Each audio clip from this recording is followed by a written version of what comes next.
Perfecto. La segunda charla que les tengo preparada, ¿ya? Va a ser sobre cefaleas. Cefaleas es otro tema inmenso, ¿ya? Inmenso, inmenso, inmenso. Y así como o sea, no es tan abstracto como las demencias, como les puede haber parecido, ¿ya? Pero las cefaleas tienen una gran relevancia clínica. ¿Por qué? Porque también es súper, súper, súper frecuente. La migraña es la tercera causa de consulta a neurología a nivel mundial. Y eso depende, ¿no? En otros lugares es la primera causa que lleva al paciente a buscar una consulta, ¿ya? Es el tercer desorden más prevalente a nivel mundial y la séptima causa de discapacidad a nivel mundial. Entonces, es súper, súper frecuente, ¿ya? La clasificación de la cefalea viene siendo dada, esto es un poco más, sí, más estandarizado por la ICH3 beta, es la Sociedad Internacional de Cefalea, ¿ya? En donde en un paper súper, súper largo ya nos clasifica todas las cefaleas. Ya vamos a ver más o menos cómo. ¿Ya? El 90% de cefaleas son primarias. ¿Ya? Para esto vamos a ver que hay cefaleas primarias, hay cefaleas secundarias, ¿ya? Y hay neuralgias craneales, ¿ya?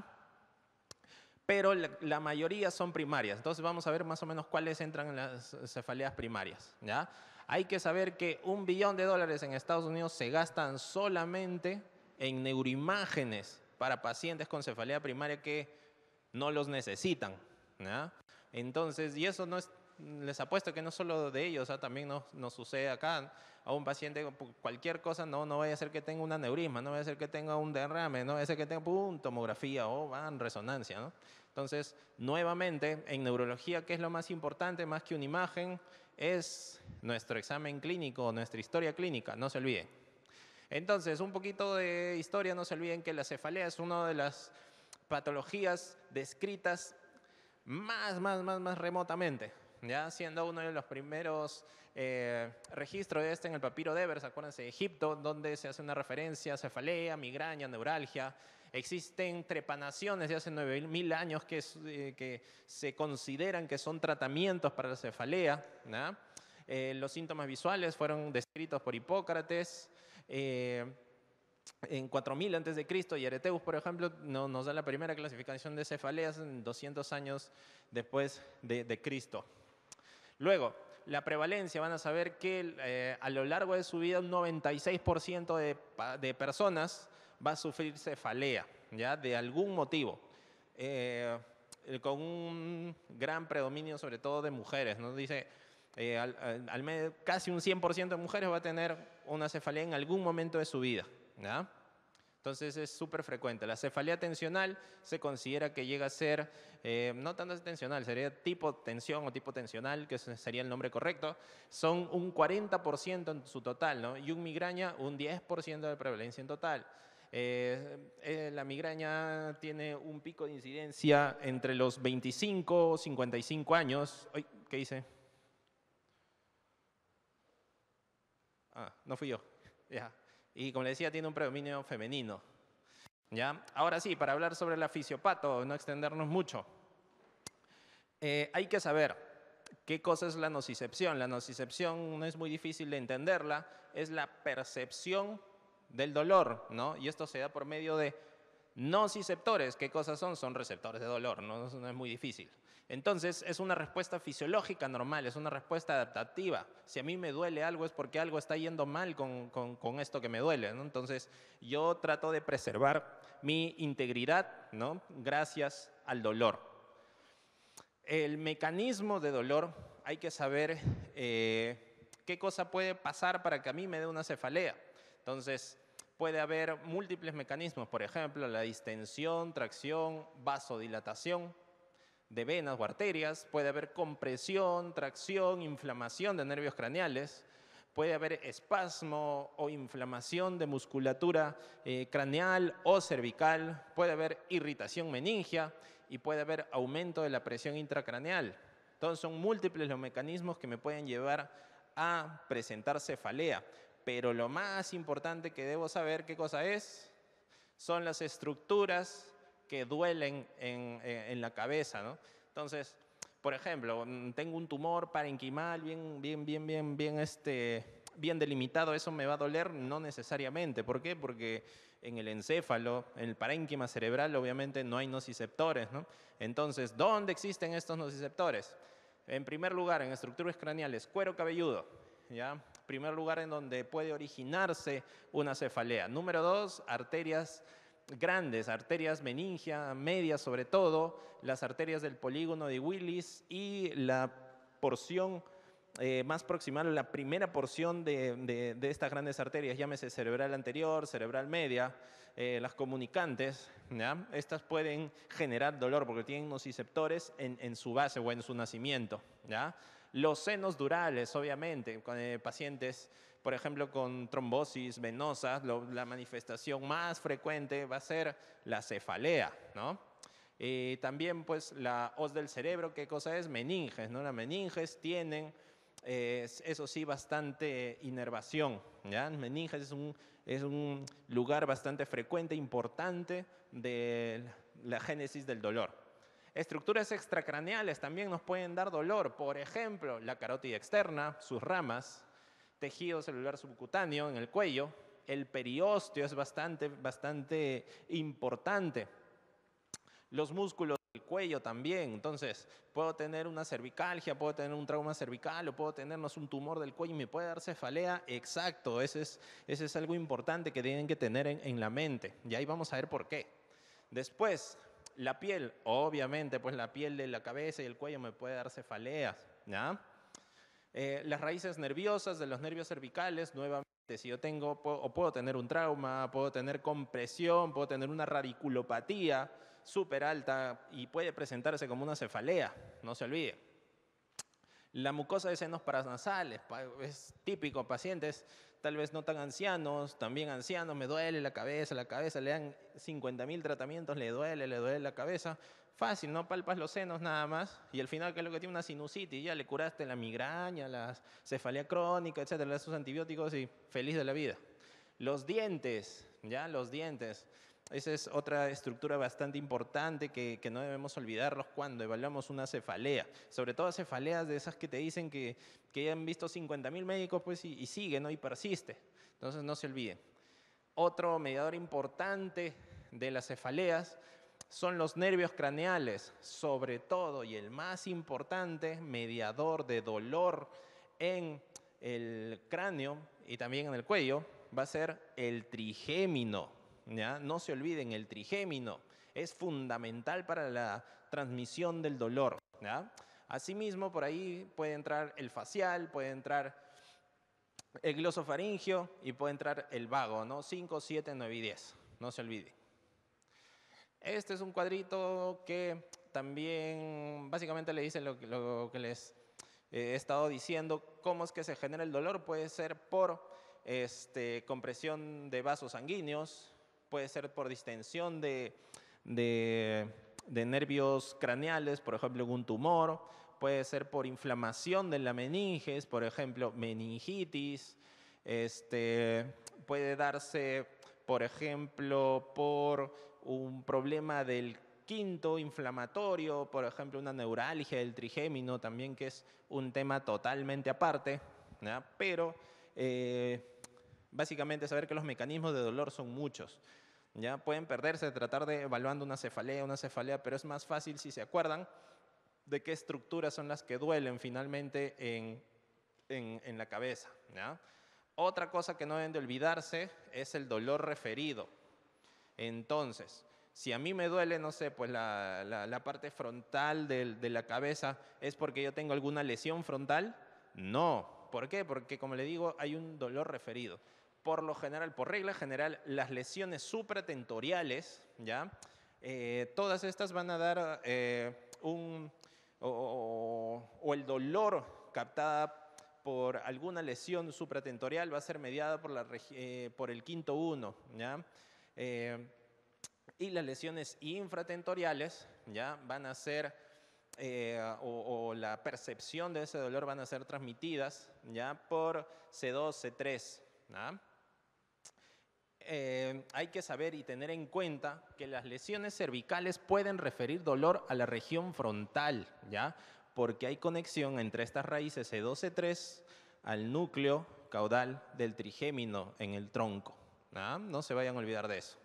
Entonces, esto es un grafiquito más o menos para que vean. Tenemos distribución de quinto 1, quinto 2, quinto 3. Por ejemplo, quinto C2, C3. Ya en la vía del dolor van a tener un relay ahí o una comunicación con el núcleo caudal del trigémino. Entonces, una lesión en el cuello ya puede ser referida como una cefalea frontal. No se olviden de eso. ¿Ah? Acá también nos hablan sobre otras estructuras que pueden doler, ¿no? Hablamos de meninges, la base de las arterias, etcétera, etcétera. Entonces, en primer lugar, hablando específicamente de las cefaleas, la ICH3 Beta, la Clasificación Internacional de las Cefaleas, en su última edición, clasifica las cefaleas en 3 grandes grupos: cefaleas primarias, cefaleas secundarias y neuralgias craneales. Entre las cefaleas primarias vamos a tener la cefalea tipo tensional, la migraña con aura sin aura, etc. En las cefaleas secundarias vamos a tener, obviamente, todo lo que es secundario. Secundario tumor, secundaria trauma, secundaria infección, etcétera, etcétera, etcétera. ¿Ya? Y neuralgias craneales, obviamente, problemas que se desencadenan por patología del trigémino, del glosofaringio, etcétera, etcétera. ¿Ya? Entonces, de todas las cefaleas, hablar de cada una de ellas y de solamente su fisiopatología es un tema aparte que es imposible hacerlo en una hora. Sin embargo, les he traído o he tratado de presentarles los temas más interesantes ya para este curso. Entonces, dentro de todas las cefaleas, no sé, pues por ejemplo, una cefalea por trauma no tiene mucho misterio, ¿no? Claro, es un golpe, hay una mediación inflamatoria, es captado por los nociceptores y me da cefalea. No hay mucho misterio, pero por ejemplo, cuando tratamos sobre las cefaleas primarias, sobre todo con la migraña, hay muchas cosas que debemos de considerar, ¿ya? Y hay muchas cosas que han salido últimamente, ¿ya? Y que tal vez si es que ya han llevado en pregrado neurología, tal vez neurociencias, y ya han hablado sobre migrañas, van a darse cuenta que muchas veces el conocimiento está un poco desactualizado, pero no se preocupen, ya acá van a recibir lo último de lo último de lo último en cefaleas y sobre todo migraña, ¿ya? Entonces, no se olviden, la migraña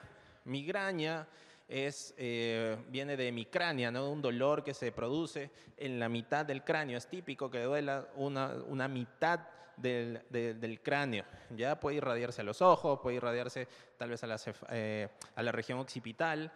Clínicamente es incapacitante, es un dolor severo, ya es un dolor moderado a severo, nunca es leve. Lleva al paciente a suspender sus actividades porque es súper, súper severo.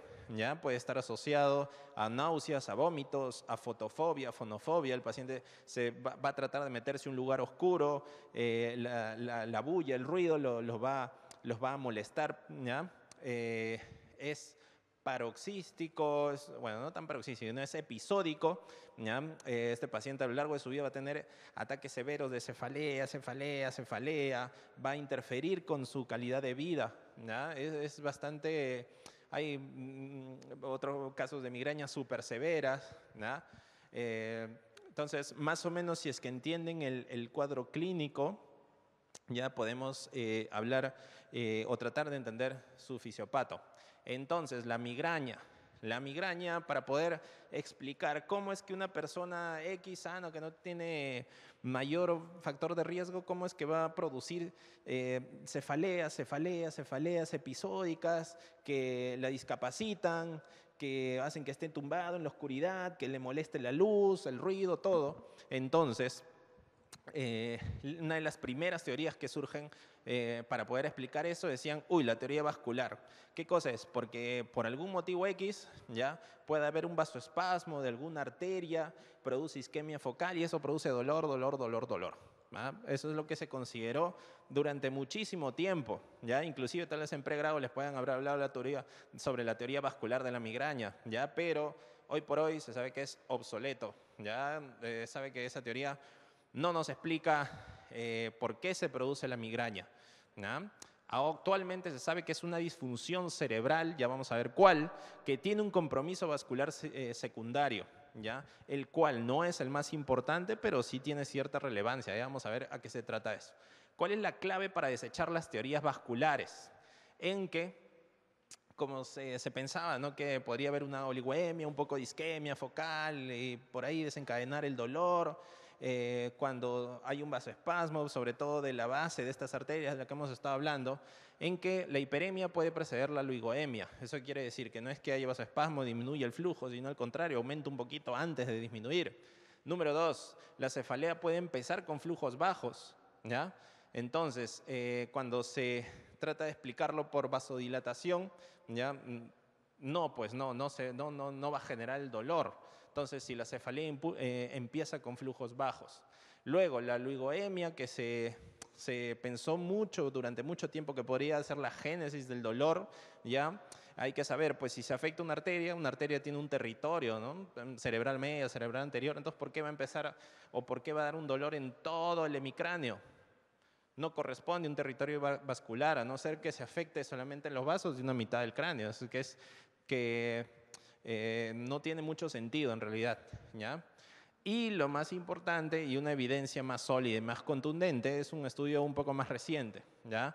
En donde se evidencia que no hay cambios del diámetro de los vasos en un ataque agudo de migraña, ¿ya? Este estudio es súper importante, ya más o menos del 2008, bueno, ya es un poquito más antiguo, ya, en donde agarran con una rezo funcional, ¿ya? Lo que hace es a todos estos pacientes agarran, les meten óxido nítrico que va a desencadenar un ataque de migraña, ¿ya? Entonces lo que hacen es ver cómo es que se afecta el flujo sanguíneo, cómo es que se afecta el diámetro de las arterias en un ataque de migraña. Y, oh sorpresa, lo que encontraron es que los ataques de migraña no están asociados a vasodilatación, ¿ya?, de las arterias cerebrales, lo cual nos dice que por más que tengas un ataque de migraña, no van a haber cambios estructurales en los vasos sanguíneos. Por ende, la teoría vascular de la migraña queda obsoleta hoy por hoy. ¿Ah?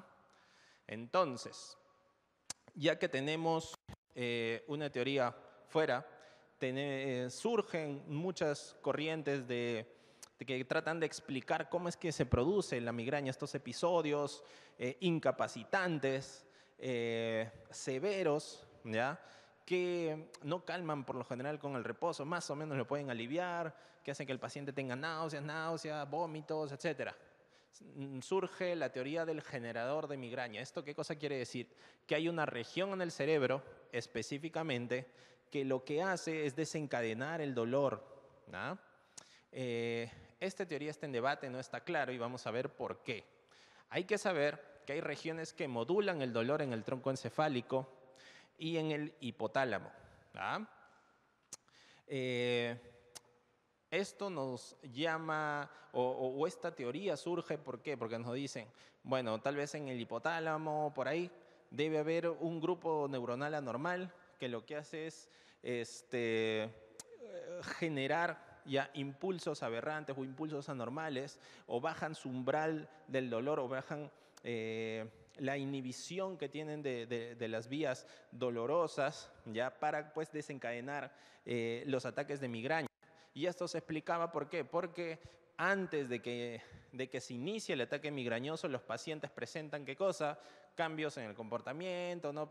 Ya presentan un poco de somnolencia, pueden presentar bostezos, pueden presentar sed, pueden presentar hambre, antojos, etc. ¿Ya? Entonces por ahí decían, sí, la teoría del generador de migraña puede ser la correcta. ¿Ah? Entonces sale este artículo súper interesante en donde otra vez se hace una resonancia funcional y se logra evidenciar que los pacientes migrañosos efectivamente tienen activación de ciertas zonas del encéfalo antes de que se desencadene la crisis y durante la crisis. En este artículo sobre todo se habla o se describe algunas zonas, pero la más relevante serían los núcleos trigeminales en el tronco encefálico, ¿ya? Entonces, ¿se acuerdan que les había hablado de un núcleo caudal del trigémino en el tronco encefálico? Ya, ese grupo de neuronas se pensaba que podía ser el generador de la migraña o el generador de la cefalea. Este es otro artículo un poco más, del mismo año, creo que ambos son del 2011. ¿Ya? Esta es donde nos hablan, en verdad tratan de evidenciar o sea, cómo es que se afecta la olfacción en pacientes con migraña, ¿no? Pero finalmente nos dicen que sí, que estos núcleos trigeminales en el tronco ya se activan antes y durante las crisis de migraña. Entonces, este es más evidencia que apoya la teoría de que la migraña se desencadena por un grupo neuronal, ¿ya? Que probablemente disminuya su umbral del dolor. Haciendo un paréntesis, no se olviden, el dolor, ¿ya? Como hemos hablado de la nocicepción, requiere de receptores, requiere de mediadores, etcétera, etcétera, etcétera. Cuando hablamos de dolor tenemos que saber básicamente dos cosas. ¿Qué tipos de dolor existen? ¿No? Hay un dolor nociceptivo, es el típico dolor que se produce cuando una persona se cae, cuando una persona, no sé, pues te operan, cuando hay un trauma, etcétera. Y eso está mediado ¿por qué? Por mediadores inflamatorios, ¿no? Entonces tenemos receptores de dolor, hay secreción o producción de tromboxanos, prostaglandina, etcétera, etcétera, y eso se capta como dolor, ¿no? Entonces tienes un chinchón, un hematoma, una de esas cosas, se va a percibir como dolor. También hay un tipo de dolor, tal vez no nociceptivo, bueno, no nociceptivo, pero que se llama como neuropático, que se produce, ¿por qué? Por afectación del sistema somatosensitivo en cualquier lugar de su recorrido. Entonces, ejemplos de dolor neuropático, por ejemplo, neuropatía diabética. Puede haber dolor de origen central en pacientes con traumatismo vertebromedular. Puede haber dolor en un hemicuerpo secundario a un stroke isquémico. Entonces, si se afecta la vía somatosensitiva en cualquiera de su recorrido, puede haber dolor, ¿ya? ¿Por qué traigo a colación esto? Es para poder explicarles por qué es que se produce el dolor cuando se daña la vía somatosensitiva, ¿no? Si se secciona, si es que se destruye un grupo neuronal, ya no hay conducción. Entonces, al contrario, ya no debería doler, ¿sí o no? Pero sin embargo se producen fenómenos como miembro fantasma, ¿no? Pacientes que duelen, tienen dolor, cuando ya no hay receptor, no hay nada, no hay brazo. ¿Cómo es que el paciente puede sentir dolor? Entonces, se sabe pues que hay mecanismos de sensibilización tanto periférica como central, ¿ya? Por ejemplo, cuando tenemos, no sé, pues una neuralgia posherpética, un herpes en uno de los dermatomas, daña el nervio, y finalmente puede pasar esto, en la etapa aguda puede doler, pero cuando pasa la infección el paciente persiste con dolor. ¿Esto por qué se da? ¿Ya? Se da porque se perpetúan los mecanismos de defensa, se perpetúa la conducción de impulsos dolorosos. Entonces se producen cambios estructurales en estos receptores que lo que hacen es descargar frente a cualquier estímulo, que es una respuesta fisiológica normal, pero por X motivos se hace permanente en algunos pacientes. ¿Cuándo es una respuesta fisiológica normal? Por ejemplo, alguno de ustedes se debe haber quemado en algún momento, se ha caído aceite, tal vez pasa el dolor agudo, pero sigue doliendo varios días. Te tocas y duele más, ¿no? Es una hiperalgesia y eso es un mecanismo de defensa, ¿ya? Entonces, lo mismo sucede con este tipo de dolores, ¿ya? Los mecanismos que hacen pues que cualquier contacto, esa neurona o ese nociceptor, descargue y envíe señales de dolor, al sistema nervioso central, se perpetúan.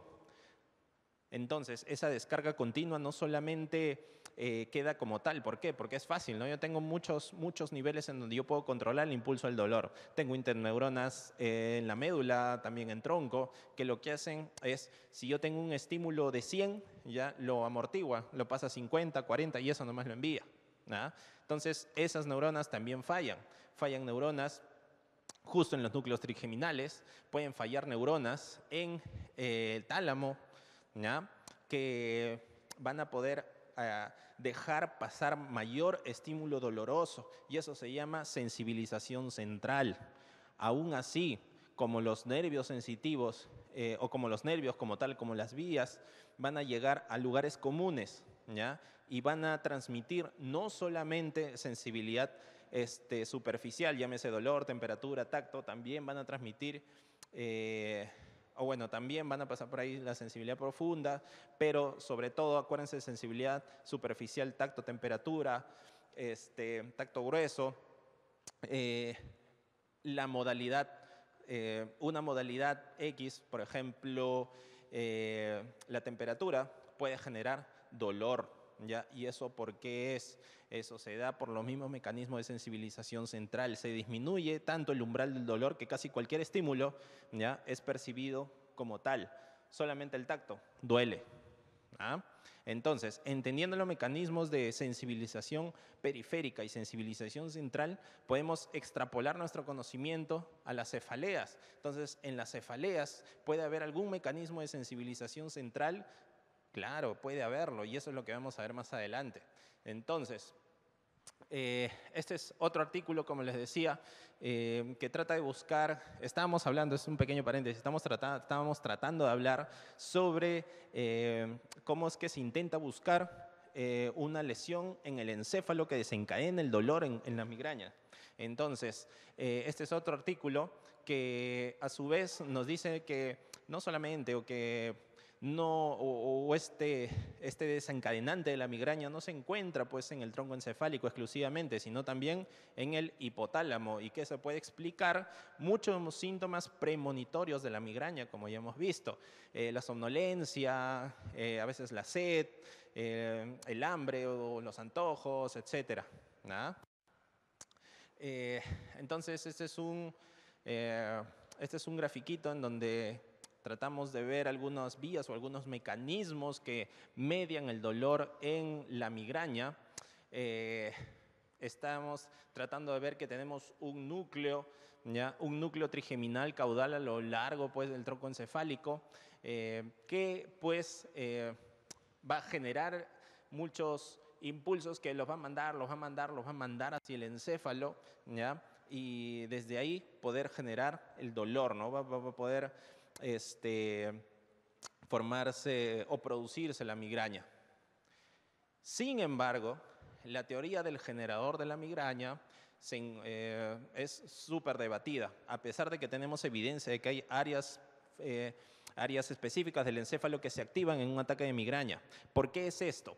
Porque se sabe, ahora se piensa que no hay un único generador de migraña, ¿ya?, para todos los pacientes. ¿Por qué? Porque puedes poner a 50 migrañosos y todos tienen síntomas clínicos distintos, todos tienen un inicio distinto, todos tienen una progresión distinta. Y es más, el mismo paciente migrañoso puede tener ataques totalmente distintos, ¿ya? Pueden empezar de manera distinta, pueden tener una progresión distinta. Eso quiere decir que no siempre se activan los mismos centros cerebrales, dejando a esta teoría en duda y en debate. Entonces, lo que se considera ahora es que hay múltiples sistemas, ¿ya?, que se traslapan. No es solamente el núcleo trigeminal en el tronco, no es solamente el hipotálamo, ¿ya?, sino que hay muchos centros en la corteza que pueden desencadenar la migraña, ¿ya? Y lo cual nos dice pues que nos habla que hay una alteración paralela de estos sistemas neuronales y no una cascada lineal que me dice, no, primero empieza en el tronco, después se va al hipotálamo y después se va a los diferentes núcleos. No es así, ¿no? Eso es algo que tiene que quedar bien claro, ¿ya? Entonces, este es un artículo de revisión ya bien interesante, en donde sí se pone la posición pues, de que no pensemos en la migraña como una enfermedad o una patología lineal, ¿no? que es una secuencia de eventos, cuando se producen múltiples problemas de manera simultánea. ¿Ah? Luego, después de mucho tiempo, ¿ah? Más o menos 2005, 2008, por ahí, nace una teoría de la depresión cortical propagada. ¿Ah? Esto originalmente también se describe en otras patologías, no exclusivamente en migraña, ¿ya? Pero su utilidad en migraña ha sido revolucionario. ¿Por qué? Porque no creo que muchos de ustedes hayan escuchado sobre la teoría de la propagación en la migraña, ¿ya? Pero es importantísima, ¿ya? Porque acá les pongo una imagen o como un objeto que cae sobre el agua, es una onda que se expande poco a poco. Entonces, se ha encontrado, ¿ya? Que en los pacientes con migraña, ¿ya? Presentan una onda, ¿ya? Una descarga eléctrica que progresa por toda la corteza conforme se va dando los síntomas de migraña, conforme va empezando la migraña. Entonces, esta teoría de la presión cortical propagada es considerada como el sustrato electrofisiológico de la migraña, ¿ya? Entonces, es algo fundamental que no deben de olvidarse. Entonces, este es importante porque inicia en el polo occipital, se propaga a una velocidad súper lenta hacia los hemisferios parietales, ¿ya? Y lo que causa finalmente es una disrupción de los gradientes iónicos. Ustedes saben que cuando no solamente unas neuronas, ¿no? Cualquier célula despolariza, posteriormente va a tener que repolarizarse, ¿sí o no? Claro, entonces, cuando esta neurona se despolariza, es como si funcionara, ¿no? Entonces, cuando un grupo neuronal se despolariza, esto se puede traducir en que, por ejemplo, si se despolariza el área visual primaria, el paciente va a tener síntomas visuales y, oh sorpresa, los pacientes cursan frecuentemente con fotopsias, ¿ya? Visión de lucecitas en los ojos, ¿ya? Antes de que empiece el dolor. Después, esta depresión cortical, una vez que las neuronas se despolarizan poquito a poco, todas las neuronas de la corteza van a pasar a una fase de hiperpolarización, ¿ya? En un periodo refractario absoluto, no van a poder despolarizarse nuevamente durante un tiempo. Eso nos va a dar, ¿qué cosa? Síntomas negativos, donde va a ser que el paciente, en vez de tener una función extra, ya por ejemplo con la visión de luces, va a tener el déficit de una función. Sobre todo escotomas, ¿no? Escotomas es un déficit visual, ¿no? Va a tener como un agujero en tu campo visual, ¿ya? Que nos puede explicar la clínica de la migraña, ¿ya? Asimismo, se sabe que esta depresión cortical, ¿ya? Nos va a producir cambios vasculares, ¿ya? En todo el encéfalo. Va a haber una hiperemia inicial seguida de una oligoemia posteriormente, ¿ya? Lo que antes se creía o lo que antes se sabía que no podía causar la migraña por sí solo. Entonces sabemos que hay un sustrato electrofisiológico que tiene una traducción clínica y puede tener una traducción anatómica también. Entonces, esta onda no corresponde a un solo territorio vascular, por lo cual sí me podría explicar la propagación de los síntomas en un paciente con migraña. Entonces, lo que se trata de buscar ahora es la relación categórica entre la depresión cortical y la activación trigémino-cervical, que vamos a ver, o que ya hemos visto, ¿no? Que el núcleo de trigémino caudal en tronco encefálico, ¿ya? Partes del cuello para desencadenar el dolor. Entonces, se sabe que esta depresión vascular aumenta el flujo en la meningia media, produce extravasación de proteínas en la dura madre. Entonces, ustedes saben siempre que hay extravasación de proteínas, ¿qué cosa hay? Inflamación, ¿no? Y eso se traduce como dolor. Hay mayor producción de óxido nítrico sintetasa, finalmente óxido nítrico. ¿Qué cosa es el óxido nítrico? Un mediador inflamatorio súper importante.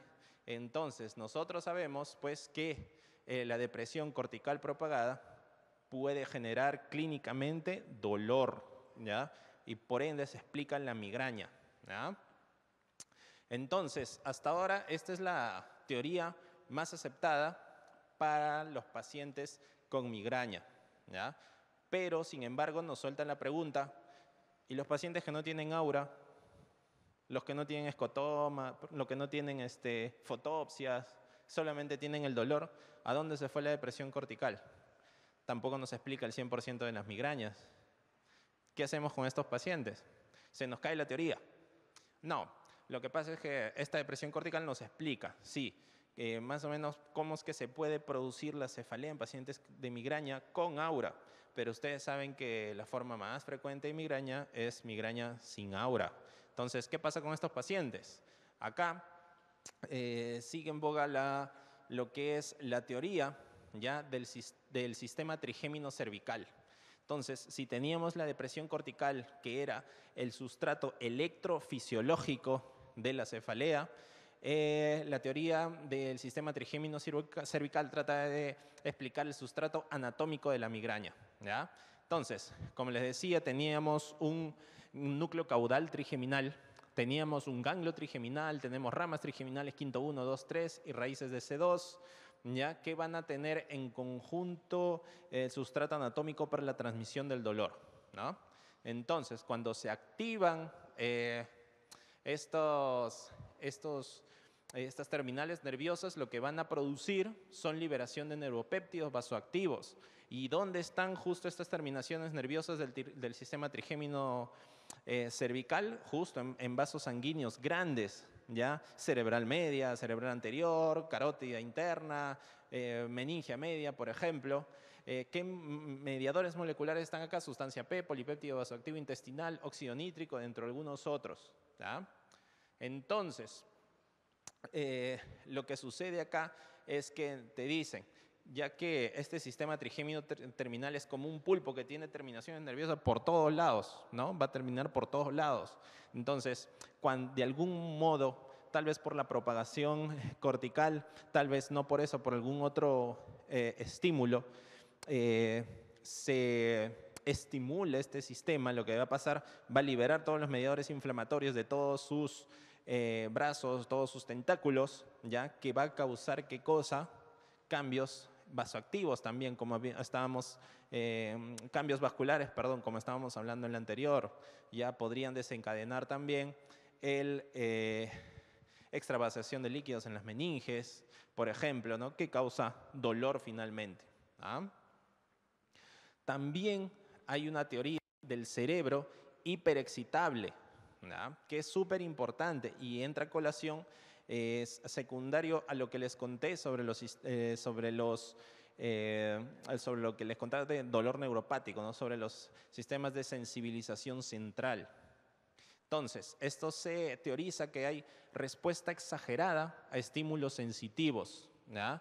Debido a que hay alguna hiperexcitabilidad, ¿ya? De estas neuronas o a la falla de inhibición de otras. Pero se teoriza que puede ser una suma de ambas, ¿ya? La hipoactividad de regiones que inhiben el dolor también se documenta, ¿ya? Y también se sabe que forma parte de la migraña. ¿Y cómo se da todo esto? Ya que hay una activación recurrente o prolongada de alguna estructura intracerebral, puede ser un problema, un diente, puede ser simplemente el día a día, etcétera. Lo que va a producir es esto, hiperexcitabilidad de esas neuronas o la falta de inhibición, ¿ya? De regiones cerebrales. Entonces, va a haber una sensibilización tanto central como periférica, ¿ya? Lo cual nos va a decir que, por ejemplo, los pacientes con migraña, 3/4 de estos pacientes van a tener disminución en el umbral doloroso, van a ser mucho más sensibles al dolor. E inclusive 2/3 de todos los pacientes en su crisis pueden llegar a tener una alodinia cutánea, lo que nos dice que sí puede haber una alteración en los receptores del dolor, y no solo eso, sino en las neuronas inhibitorias, ¿ya? Por eso es importante saber que puede existir un cerebro hiperexcitable, ¿ya? En donde entran en colación las teorías pues de sensibilización central y periférica. ¿No? Ahora, siguiendo con cefaleas primarias, dejando a un lado migraña, ya que es súper interesante cómo se puede tratar de explicar estos episodios tan difíciles de tratar a veces, ¿ya? Nos vamos a otras cefaleas primarias. Dentro de las 50.000 que hay, ¿ya? Y sus variantes, mejor dicho, hablar sobre las más comunes. Ahora, la cefalea tipo tensional. ¿Quién no ha tenido un dolor de cabeza después de trabajar todo el día, después de estudiar para finales, etcétera, etcétera, etcétera? Casi todos. En algún momento de su vida van a tener una cefalea tipo tensional. ¿Ya? Prevalencia hasta el 78%, es súper frecuente. ¿Ya? Es típico pues que se calme con la relajación, cuando uno se va a dormir, cuando toma analgésicos, a veces sin analgésicos. ¿Ya?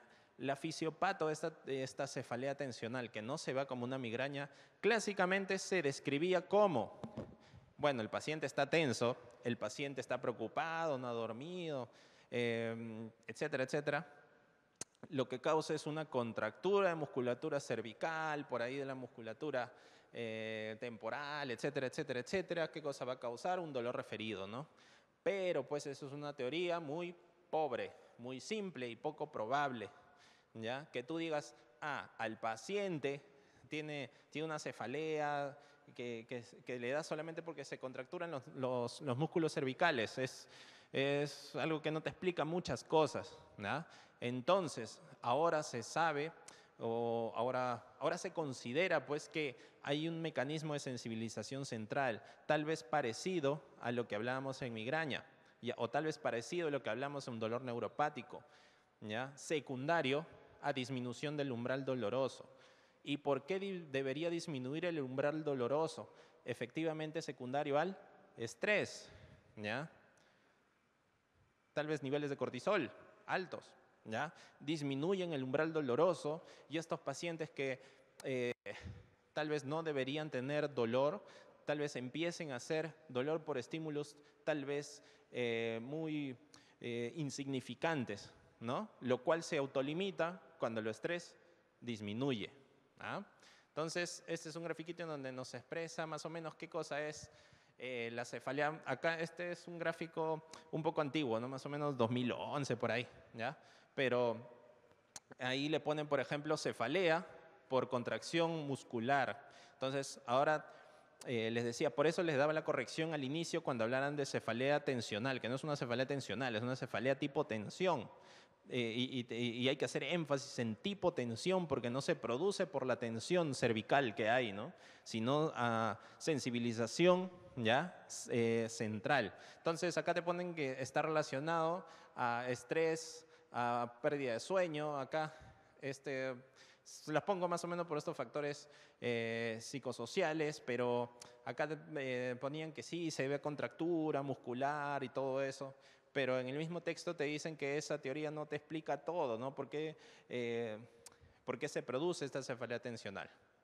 Ahora, sobre cefaleas secundarias, que como les dije, es un poco más intuitivo, ¿no? Si ya sabemos pues, que es por distensión de una estructura, básicamente así se pueden explicar la mayoría de estas cefaleas. Pero hay algunas cositas que sí quisiera mencionarles para ir terminando, ¿ya? Por ejemplo, en tumores, la prevalencia de cefalea en tumores es relativamente alta, 50 a un 70%, ¿ya? Esto depende del tamaño, de la localización. Si es un tumor gigantesco, obviamente, pues va a producir cefalea, ¿no? ¿Por qué? Por distensión de estructuras, tal vez compresión de nervios craneanos, tal vez compresión de estructuras vasculares. Su localización, si es supratentorial, infratentorial, obviamente, si es infratentorial no va a haber espacio para que se pueda distender, ¿ya? Y por ende va a producir compresión, tal vez meninges y dolor. El tipo, obviamente, una neoplasia que tiene un crecimiento más agresivo, más rápido, produzca dolor, a diferencia de uno de crecimiento lento, ¿ya? Y su localización, tal vez si es más a nivel ependimario, acuérdense, puede producir obstrucción del líquido cefalorraquídeo, del flujo de líquido cefalorraquídeo y producir cefalea secundariamente a esta, ¿ya? Entonces, ¿cuándo pensar en una cefalea secundaria a un tumor? ¿Ya? Cuando sea subagudo y progresivo. tengo una cefalea que hace 2 meses más o menos, pero era medio bajita y sigue, y sigue, y sigue. Duele en la mitad del cráneo, le dices, ¿te molesta la luz? No, nada de eso, me duele toda la cabeza, todo. O sea, preguntándole más o menos por migraña al paciente, ¿no? Pero dice, no, me duele todo, me molesta, no me pasa, al inicio me pasaba con analgésicos, después ya no. Inicio en la adultez, un paciente que nunca ha tenido migraña, por ejemplo, y a los 60 años le quiere hacer diagnóstico de migraña, probablemente esté cerrando, ¿no? Claro, las migrañas empiezan en pacientes más jóvenes, los episodios son, como les he contado, incapacitantes, etcétera, etcétera. Pero si es un paciente que tiene 60 años, es un primer episodio de cefalea, no vas a pensar en la vida, pues que tiene una migraña, ¿no? Entonces, pone a pensar otro factor. Puede ser un tumor, ¿ya? Cambio en el patrón de la cefalea, no importa, el paciente es migrañoso. Él sabe cómo es un dolor de migraña, pero empieza a ser un dolor súper extraño, ¿no? Global, intenso, ¿ya? Pensar también que puede ser un tumor, asociado a náuseas o vómitos, hipertensión endocraniana, ¿sí? Puede hacernos pensar en un tumor. Este es el factor, uno de los más importantes, si esta cefalea es de predominio nocturno o al despertar, o si no, en la cefalea, si despierta el paciente por las noches, pónganse a pensar de que es secundaria a una masa o una hipertensión endocraniana. Entonces, pregúntenle siempre al paciente, señor, cuando usted duerme, ¿alguna vez lo ha despertado el dolor? El paciente dice, no, duermo tranquilo, ¿no? Puede ser alguna otra etiología, pero si el paciente dice, no, me despierto a medianoche y me duele y me cuesta volver a dormir, pónganse a pensar, puede ser un tumor, ¿ya? Otra característica, aumenta con la valsalva, puede haber tos, cuando va al baño, tal vez a defecar, puede aumentar presión intracraniana y producir dolor, ¿ya? El trauma, ¿ya? La clínica específica puede ser cefalea de un montón de características, es súper heterogéneo, ¿ya? No lo puedes clasificar con tales características clínicas. Se teoriza que como criterio diagnóstico en el ICH3 tiene que producirse 7 días post-trauma o 7 días después de haber recuperado la conciencia, si no pensar que puede ser una cefalea de otro tipo, ¿ya? Agudo cuando es menor de 3 meses, persistente si es que persiste más allá de 3 meses, ¿ya? De acá lo importante es saber que lesiones cervicales, tal vez accidentes de tránsito, tal vez traumas, no necesariamente un TEC, ¿no? Sino problemas cervicales, ¿ya? Pueden presentarse como cefalea debido a que hay una relación de las raíces cervicales con núcleos trigeminales, con el núcleo trigeminal caudal, ¿ya? Eso es lo más importante. Después las infecciones, saber pues obviamente que la inflamación de meninges, sabiendo que las meninges están bastante bien inervadas, obviamente van a producir dolor si es que estas se afectan, ¿ya? La cefalea como tal es el síntoma más frecuente de meningitis. Entre paréntesis, cuando hablen de meningitis y fisiopato, saber que la tríada clásica no es cefalea, alteración de conciencia, náuseas y vómitos. Mejor dicho, así cefalea con rigidez de nuca solamente está presente en menos del 40% de los pacientes, ¿ya? Cuando le añaden cefalea, todo eso, si tienes 4 síntomas, casi un 100% de pacientes van a tener 2 de esos 4 síntomas, ¿ya? Pero la cefalea es bastante importante ahí, ¿ya? Después, saber que la sinusitis, las mastoiditis, pueden causar cefalea, ¿ya? Acuérdense, nunca se olviden, cuando evalúen una cefalea, percutan, ¿no? Percutan los senos maxilares, frontales, y ahí puede estar el diagnóstico. Tal vez estás pensando en un tumor, una cosa más rara, pero una sinusitis el paciente, ¿ya? O una otitis, un absceso, ¿ya? Puede causar cefalea tanto focal como generalizada. Si el paciente puede tener cefaleas episódicas, tal vez no con características de migraña, pero sí intensas, por ahí tener rigidez de nuca, hay una entidad un poco más rara, no es frecuente, ya que se llama meningitis recurrente molaret, secundaria a infección crónica por herpes virus tipo 1, ¿no? Así se llama. Y ahí terminamos. Considerando algunas cositas que me estaba olvidando, entre lo que son acá, por ejemplo, no estamos hablando de fisiopato, de todo lo que es neuralgias craneales. Ahí entraría, por ejemplo, neuralgia del trigémino, que es un tema aparte, que es súper extenso también, ¿ya? Pero que tiene que ver mucho con sensibilización central y sensibilización secundaria, como les he estado diciendo, ¿ya? Ahora, estas cefaleas, obviamente saben que todo lo que hemos hablado es lo más resumido del sustrato fisiopatológico, ¿no? Entonces, entre todas las variedades de cefaleas, su diagnóstico y tratamiento, hay una brecha enorme, ¿ya? Hablarnos nada más pues de tratamiento, del tratamiento preventivo para migraña, es hablar de ensayos clínicos, un montón de cosas para ver recomendaciones, pero no podemos hablar, no sé si todos ya han llevado clínica, ya han llevado neurología en pregrado, no puedo dar recomendaciones de que sí, hay mayor evidencia para el uso de topiramato que para el uso de propanolol, por ejemplo, para prevención de migraña en estos pacientes. Si es que yo no sé el sustrato anatómico, ¿no? Si es que yo no sé el sustrato anatómico. Algo más que no les está comentando es, obviamente acá, si ustedes ven la ICH3, la clasificación de todas las cefaleas, hay 50.000 cefaleas, ¿ya? Acá solamente les he puesto algunas etiologías más frecuentes, ¿ya? Lo que he considerado que es más relevante que ustedes se lleven, ¿ya? Porque este tema es inmenso, pues, solamente podría haber hecho una clase de migraña, ¿no? Fisiopata en la migraña y haberme quedado corto, igual me queda corto, ¿no? Entonces, en resumen, las cefaleas son súper frecuentes, ¿ya? No se olviden, y la forma más frecuente de estas cefaleas son las cefaleas primarias. Muchas veces los pacientes nos van a consultar por cefaleas de tipo tensional, ¿ya? Cefaleas que paracetamol, tranquilo, no tengas problemas en casa y va a pasar, ¿ya? Es importante también saber que si el paciente tiene una migraña y no tiene una cefalea tensional, con el analgésico que le hayamos dado probablemente no le vaya a pasar, ¿ya? Y vaya a tener otros problemas y puede seguirse complicando. ¿Por qué? Porque comparten mecanismos fisiopatológicos distintos, ¿ya? Aún así, además de eso, saber que la cefalea no solamente nos puede dar por problemas intracraneales, ¿no? Tal vez un trauma, un absceso, una de esas cosas, sino nos puede dar por afección de estructuras que están fuera del encéfalo, una sinusitis, una mastoiditis, una otitis, tal vez un problema cervical, ¿no? No se olviden de eso. Y que los dolores son referidos, ¿no? Un problema cervical, ya saben, puede ser percibido como una cefalea frontal, ¿no? Creo que con eso vamos bien. Gracias.